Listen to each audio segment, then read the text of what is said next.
Nomor bagian bodi truk yang lagi stop di badan jalan di Jalan Talang Kelapo, Kecamatan Alang-Alang Lebar, Palembang. Andi Saputra, sopir truk Haino, harus meregang nyawa karena mengalami luka di bagian perut sama kakinya.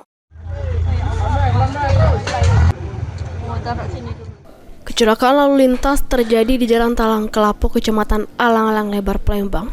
Berunggut korban jiwa sikok sopir truk Haino warna hijau dengan nomor polisi BG 8257UJ.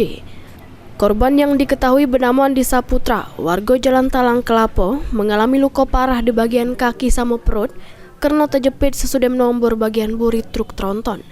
Korban sempat dibawa ke rumah sakit untuk mendapat pertolongan medis, namun nyawanya tidak bisa diselamatkan lagi.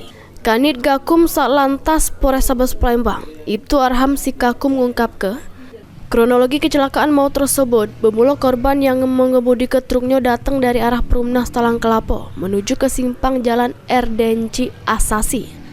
Setiba di tempat kejadian perkara, nomor bagian bodi truk tronton Nopol BG 8987OE yang lagi berhenti di badan jalan yang dikemudikan oleh Rahmat Hidayat. Ditambah ke Kanit Gakum, penyebab kecelakaan ini diduga karena truk tronton yang dikemudikan Rahmat Hidayat yang berhenti di badan jalan tidak masang tanda atau rambu sehingga korban tidak menyadari keberadaannya. Di jalan Perumnas Talang Kelapo antara mobil truk Hino yang datang dari arah Perumnas Talang Kelapo menuju simpang Soekarno-Hatta menabrak mobil truk tronton yang sedang berhenti di pinggir jalan. Ini korban alami luka apa benar? Di bagian perut dan kaki. Setelah dibawa ke rumah dirawat sekitar 1 jam, meninggal dunia. Lanjut kemudian Masih dalam tahap penyelidikan.